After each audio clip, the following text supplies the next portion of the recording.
Bueno, buenos días a todas, a todos, a las autoridades y agradezco profundamente a las compañeras porque son mujeres, que me han invitado a participar en este día, que además es maravilloso, cómo tienen una convocatoria tan importante y eso tiene que ver pero muchísimo con lo que recién acabas de plantear y tiene que ver muchísimo con esto que es la participación y los derechos que tenemos todos como ciudadanos, como sujetos de derecho.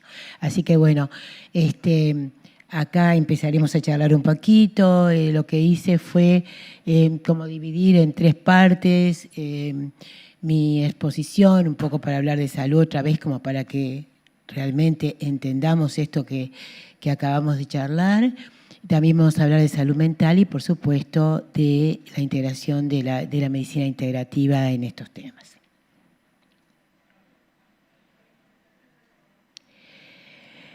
Los conceptos de salud y de promoción de la salud se han modificado a lo largo de los años, llegando a entenderse como conceptos que encierran, como se planteó recién aquí, una naturaleza multidimensional.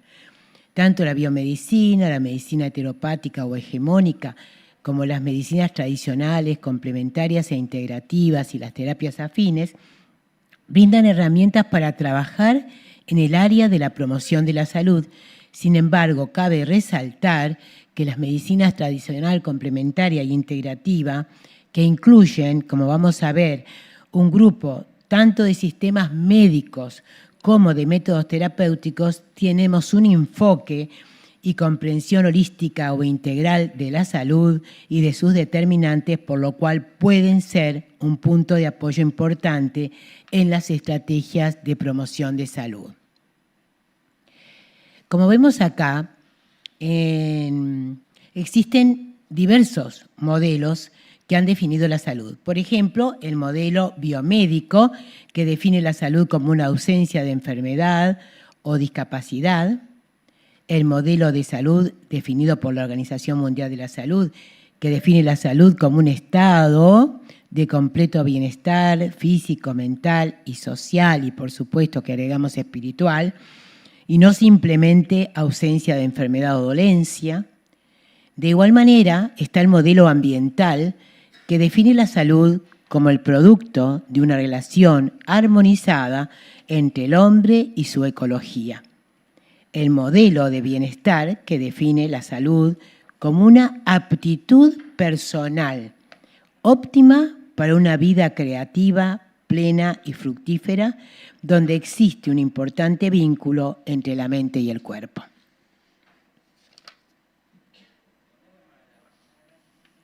La Organización Mundial de la Salud establece también que el goce máximo de salud que se pueda lograr es uno de los derechos fundamentales de todo el ser humano. De acuerdo a la definición de la OMS, hay 3 elementos fundamentales que requieren estar en equilibrio para estar en estado de salud. Un elemento biológico, un elemento mental, psicológico y un elemento socioambiental. Estos elementos se relacionan con aspectos específicos de nuestra vida, desde nuestro estado físico y emocional hasta nuestro entorno social y ambiental, pasando por nuestra vida espiritual, laboral y financiera. La salud física, que incluye una nutrición adecuada, actividad física regular, sueño reparador, evitar hábitos dañinos, el tema de fumar y beber en exceso. Y también requiere la atención médica preventiva y curativa. Esto es importante para mantener un cuerpo sano, fuerte y prevenir de las enfermedades. El otro elemento, salud mental, que incluye la capacidad de manejar los elementos de estrés, tener relaciones saludables, sentirse satisfecho con la vida y buscar apoyo cuando sea necesario, no en la soledad claramente, es importante para el bienestar emocional y psicológico. El otro elemento, la salud social, que incluye la capacidad de mantener relaciones significativas, satisfactorias con otras personas, tener un sentido de comunidad y apoyo social y ser capaz de comunicarse y relacionarse efectivamente, que es importantísimo para este bienestar social y emocional. Existen una serie de factores que determinan el estado de salud de las personas y de las regiones. La interacción de los determinantes de la salud crea distintas condiciones de vida que tienen un impacto directo en el estado de salud. En este esquemita estamos viendo justamente la clasificación de estos determinantes, que obviamente no los vamos a desarrollar todos, pero vemos que los determinantes estructurales de la salud, que los tienen allí en celestito abajo con una flecha, son aquellos que generan o refuerzan la estratificación social y definen una posición socioeconómica. Esto determina la salud de un grupo social en función de su ubicación dentro de las jerarquías de poder, de prestigio y de acceso a los servicios. Y eso, aún con un sistema nacional integrado de salud, sabemos que sigue aconteciendo. Entonces, en esto de lo estructural tenemos el contexto socioeconómico y político, ¿no?, que son bien características de gobierno, políticas públicas que se acaban de hablar, la cultura, que van configurando esta estratificación y la posición socioeconómica. Y esto que parece, bueno, ¿qué tengo yo que ver con todo esto? Tiene que ver con planteos que yo refuerzo al planteo anterior. Si nosotros no nos situamos en lugar de nuestros derechos como ciudadanas y ciudadanos, siempre vamos a estar a la espera y en lugar de la víctima, ¿no? Bueno, pasó porque, bueno, aconteció porque mirá cómo es el ministerio o cómo es la policlínica. En cambio, nosotros tenemos todo el derecho de exigir, porque la salud es un derecho, estos temas e incluso exigir o plantear la importancia de otros abordajes terapéuticos o otras medicinas, las llamadas medicinas integrativas, porque nosotros tenemos derechos sobre nuestro cuerpo. Y evidentemente hay una serie de organismos, pero también tenemos la posibilidad, porque estamos en una democracia, que perteneciendo a diferentes instituciones o partidos políticos partidarios, llevar estos temas a esos lugares para que realmente abramos la puerta, para que la ventana se abra realmente y podamos ingresar in totu con nuestro derecho a la salud. Los determinantes intermedios, que son esos que vemos con la flechita verde, se encuentran condicionados también, obviamente, por los estructurales y se refieren fundamentalmente a las condiciones materiales, a los factores psicosociales, estilos de vida, factores biológicos, o sea, lo genético que puedo tener y el sistema de salud. En la actualidad la OMS plantea el concepto de promoción de la salud, que es el proceso que permite a las personas incrementar el control sobre su salud. Este concepto amplía claramente la categoría de factores determinantes que ayudan a promover y proteger la salud y nos colocan a las personas en una posición activa, como acabamos de decir, y no paciente. Pero, a pesar de esto, muchas veces seguimos encontrando, aunque cada vez menos, un cierto autoritarismo en el quehacer médico y un enfoque hacia fundamentalmente las patologías, las enfermedades, y un enfoque en general pobre hacia el mantenimiento de la salud.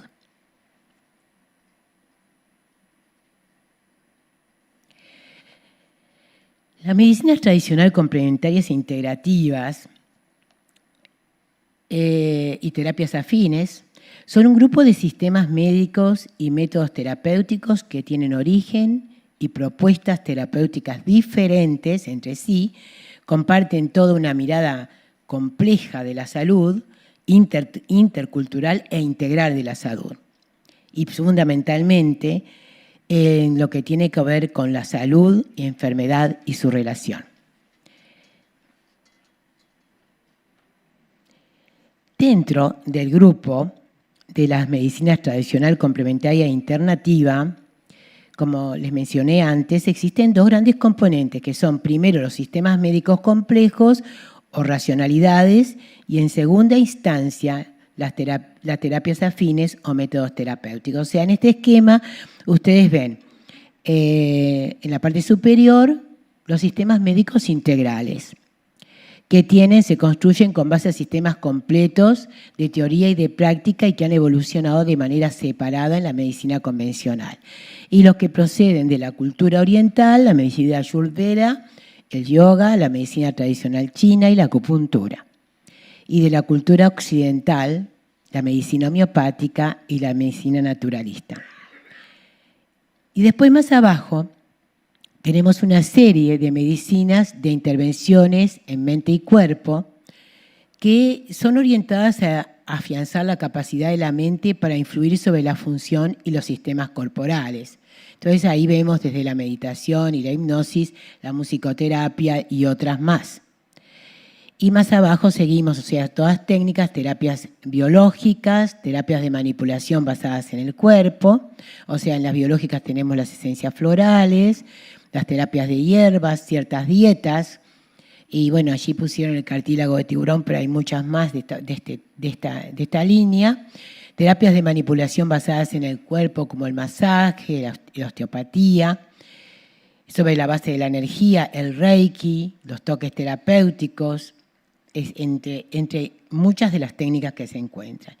Un poco más para entender esto de los sistemas médicos integrales, realmente que tienen que ver con la medicina ayurveda, la acupuntura, la homeopatía, la medicina tradicional china, en realidad tienen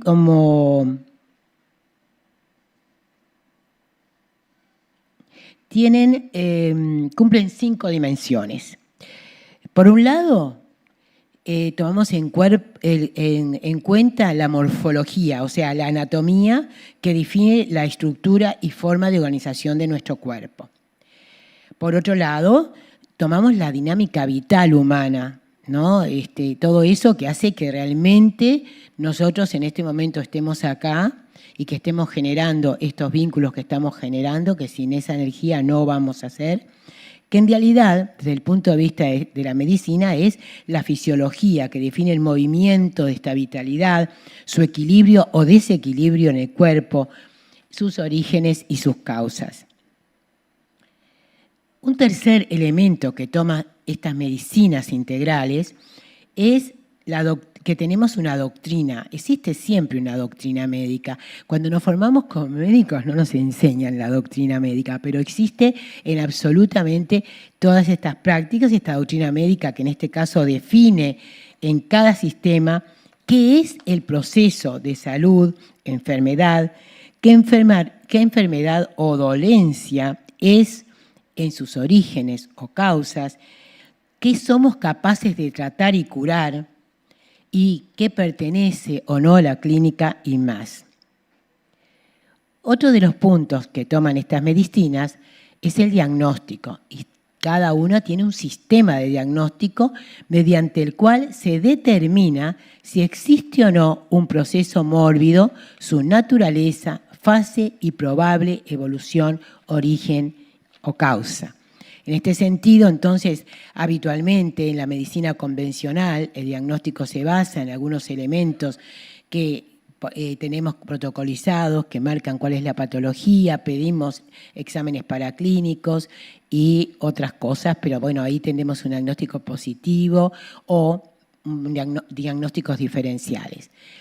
En las medicinas de la medicina tradicional complementaria integrativa pasa exactamente lo mismo, nada más que muchas veces los mecanismos de diagnóstico requieren otro tipo de abordajes, ya sea el pulso, ya sea, por ejemplo, la totalidad de los síntomas como homeopatía, ya sea el equilibrio de otros elementos que nos llevan a posicionar a nuestro, no me gusta decir paciente, a nuestro compañero en esto de la curación, ¿tá? Porque vamos a ir todos juntos y todas juntas a encontrar cuál es el diagnóstico, cuál es el mejor procedimiento.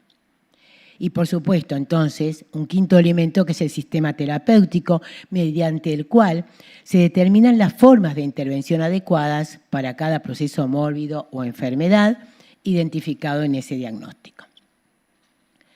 Por otro lado, las terapias afines, que son todas las que vieron abajo, son todas las terapias que no pertenecen como tal a un sistema médico complejo, pero que están clasificadas dentro de las medicinas tradicional, complementaria e integrativa como herramientas terapéuticas alternativas. La medicina tradicional complementaria, además de lo que hemos planteado, todos estos métodos terapéuticos tienen un enfoque y comprensión holístico o integral de la salud y sus determinantes. Característica importante que nos permite visualizar el concepto de salud y enfermedad, priorizando muchas veces la promoción y el fortalecimiento de la salud sobre el manejo de las enfermedades, entendiendo al ser humano como un todo, dándole herramientas para entender su salud y para mejorar sus capacidades relacionadas con ella, conectando con su propia naturaleza. La salud mental es definida por la OMS como un estado de bienestar en el que la persona realiza sus capacidades. Es capaz de hacer frente al estrés normal de la vida, de trabajar de forma productiva y de contribuir a la comunidad. De acuerdo a esta definición, la salud mental nos permite ser conscientes de nuestras propias capacidades, afrontar las tensiones normales de la vida y contribuir también con la sociedad. La salud mental incluye nuestro bienestar emocional, psicológico y social, afecta en qué pensamos, sentimos y actuamos cuando enfrentamos la vida. Y no es un estado estático. Existe en un conjunto que puede incluir periodos de bienestar y también periodos de angustia, de desazón, la mayoría de los cuales nunca evolucionarán hacia un trastorno diagnosticable. Entender la salud mental desde este enfoque nos permite visualizar que en diferentes momentos de la vida seremos capaces de disfrutar de la misma, pero también podremos enfrentarnos a periodos de dolor, de angustia y de estrés e incluso sufrir trastornos mentales.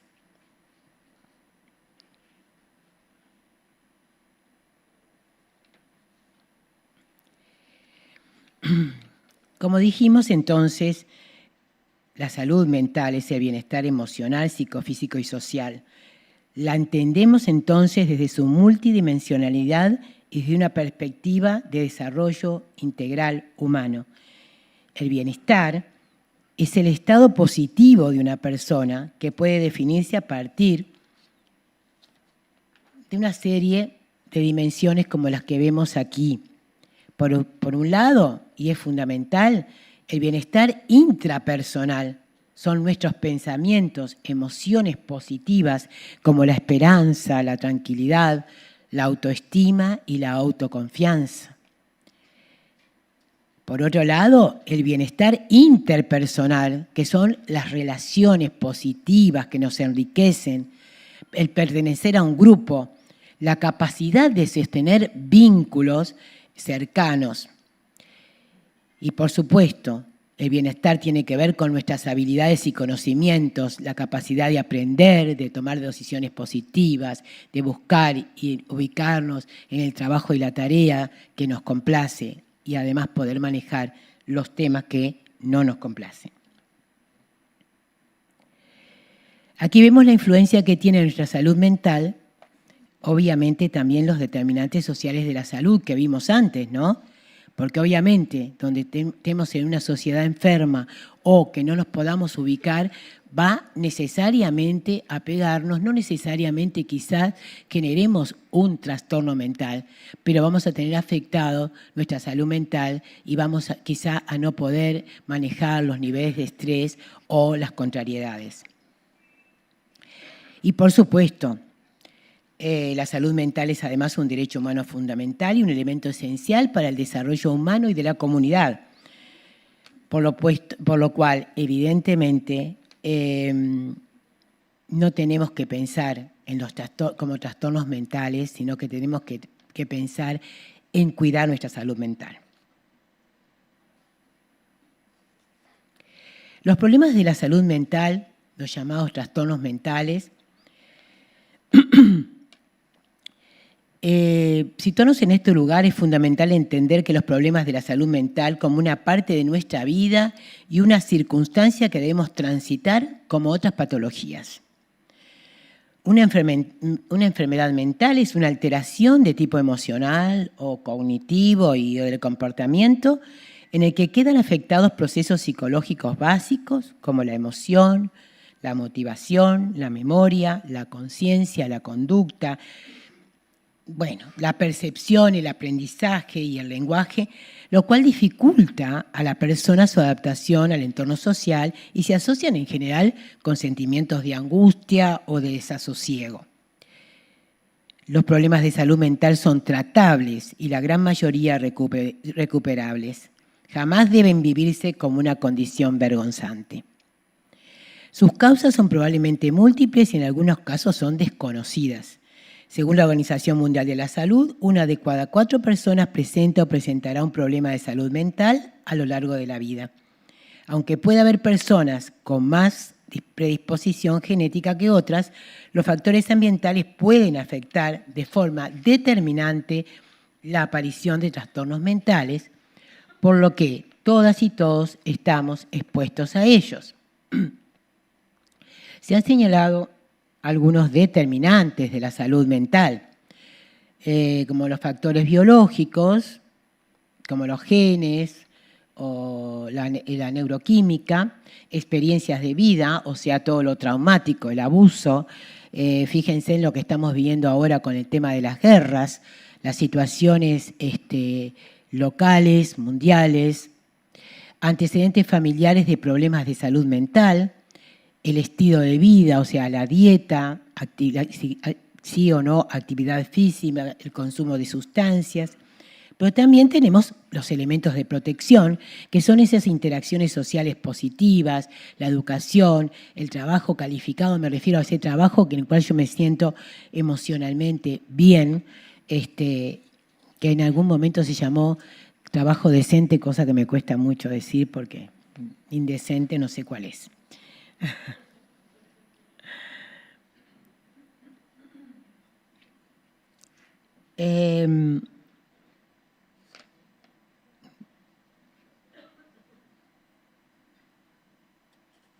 Una cosa más que quería plantear. La exposición, por ejemplo, a circunstancias sociales, económicas, ambientales desfavorables como la pobreza, la violencia, la desigualdad y la degradación del medio ambiente que lo estamos viviendo, también aumentan el riesgo de sufrir afecciones de la salud mental. Los riesgos pueden manifestarse en todas las etapas de la vida, pero los que ocurren durante los periodos sensibles del desarrollo, especialmente en la primera infancia, son particularmente perjudiciales. Ya sea una crianza severa, los castigos físicos, las carencias extremas, el acoso escolar, son factores importantes de riesgo en las afecciones de salud mental. También, como dijimos, los factores de protección se pueden dar durante la vida y son hiperpositivos y son los que debemos fomentar. Existen las amenazas locales que aumentan el riesgo para las personas, las familias y las comunidades, por ejemplo, en los desastres meteorológicos, como podemos tener en nuestro país, el tema de las inundaciones. La mayoría de las personas no desarrollan afecciones de salud mental, aunque estén expuestas a un factor de riesgo, mientras que muchas personas no expuestas a factores de riesgo conocidos desarrollan una afección de salud mental. En todo caso, los determinantes de la salud mental que están relacionados entre sí contribuyen a mejorar o socavar la salud mental. Más de la mitad de las personas con problemas de salud mental que necesitan tratamiento no lo reciben y un porcentaje significativo no recibe el tratamiento adecuado. Acá hay una serie de grupos de trastornos de la salud mental y que no los vamos a ver, pero que queremos marcar sobre todo los que más habitualmente vemos, que son los trastornos de ansiedad, los trastornos de depresión y, por supuesto, muchos más, puede ser el neurodesarrollo o espectro de las esquizofrenias. Pero centrémonos en estos que tienen que ver fundamentalmente en los que más cercanos estamos, que son los trastornos de ansiedad, y de depresión. Solamente para marcar la importancia de la incidencia de las enfermedades mentales, en los trastornos de ansiedad, 301 millones de personas sufrían el trastorno de ansiedad al 2019. No tengo datos de después del 2020, no los pude encontrar, pero imagínense en que sabemos que aumentó claramente un porcentaje muy importante. O sea que estamos hablando de 301 millones de personas, 58 millones de niños y adolescentes. La depresión también al 2019, 280 millones de personas padecían depresión, 23 millones de niños y adolescentes. Y enfrentamos claramente lo que sucede en cuanto al gasto público, que en Latinoamérica el gasto público medio en salud mental en toda la región es apenas el 2% del presupuesto de salud y más del 60% de este dinero se destina a hospitales psiquiátricos. O sea, a ese nivel terrible que acabamos de ver, que es el final, que tiene que ser el final de este proceso.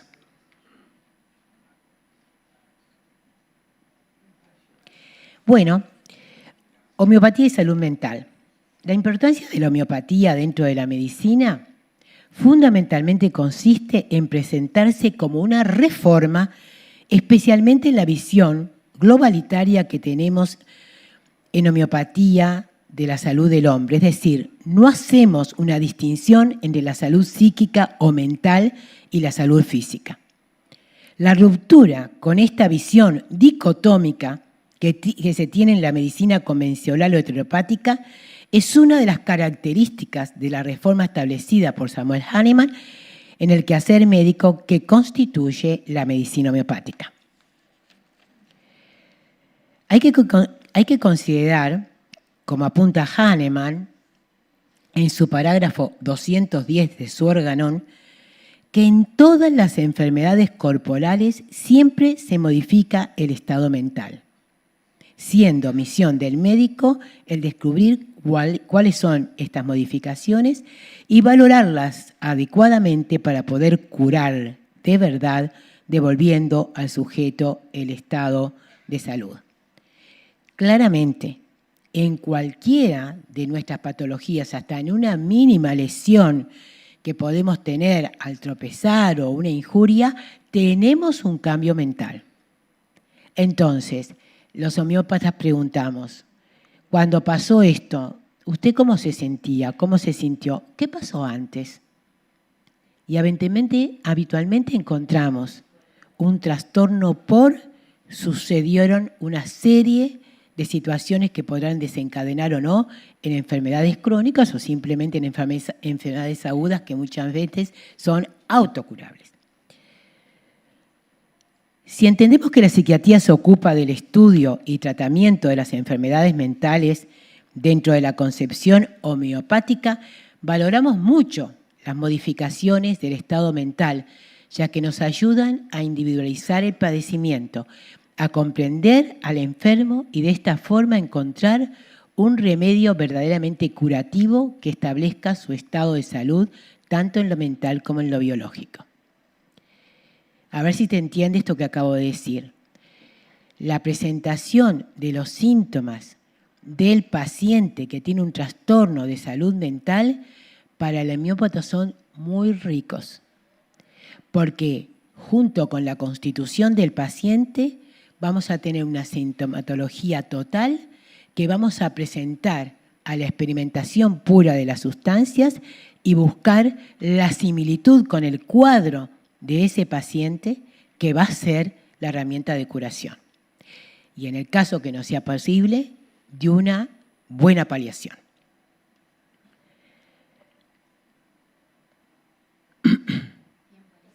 ¿Sí? ¿Un minuto? ¿2 minutos? Y sí, estoy terminando. La grandeza y lo científico de la experimentación, como dijimos, está ahí en el poder encontrar todo esto. Evidentemente la homeopatía ha tenido muy buena respuesta en trastornos psiquiátricos menores, tristeza, irritabilidad, llanto, pérdida de memoria. insomnio y ansiedad, pero también el tratamiento homeopático, como el de la mayoría, o sea, en las mayorías de las medicinas integrativas acontece esto así. Pero también en enfermedades mentales mayores, que existe una profunda afectación de los niveles estructurales en la constitución del propio ser, es allí que también podemos actuar, aunque muchas veces, muchos de estos casos, son incurables. Pero generamos una mejor calidad de vida del paciente y del medio. Acá simplemente porque quise poner que las publicaciones que existen en cuanto al tema y, por supuesto, mostrarles un link de los remedios homeopáticos en los desórdenes psiquiátricos, un metaanálisis que, bueno, se lo dejamos después, pero hay unos cuantos más. Y estoy terminando, y las medicinas tradicionales, complementarias e integrativas y terapias afines hacen énfasis en la prevención y el fortalecimiento de la inmunidad, de salud con el uso de medicamentos carentes de efectos no deseados, como los medicamentos homeopáticos, productos naturales, terapias mentales, corporales y alimentación, fomentando la promoción del autocuidado. Esto, en cierta manera, altera claramente el modelo económico de la medicina tradicional, en donde las multinacionales de los medicamentos y de insumos médicos tienen un gran poder. La medicina tradicional complementaria e integrativa cuentan con algunas herramientas para obtener una adecuada comunicación y relación médico-paciente dentro del contexto de enfoque holístico. Requiere una atención cuidadosa por parte del médico, respetando los conceptos personales como el derecho a la autodeterminación, los valores personales. Por último, debemos plantear claramente esto que es reequilibrar la relación entre las personas, la naturaleza, el planeta, entre las personas y su propio cuerpo. Gracias.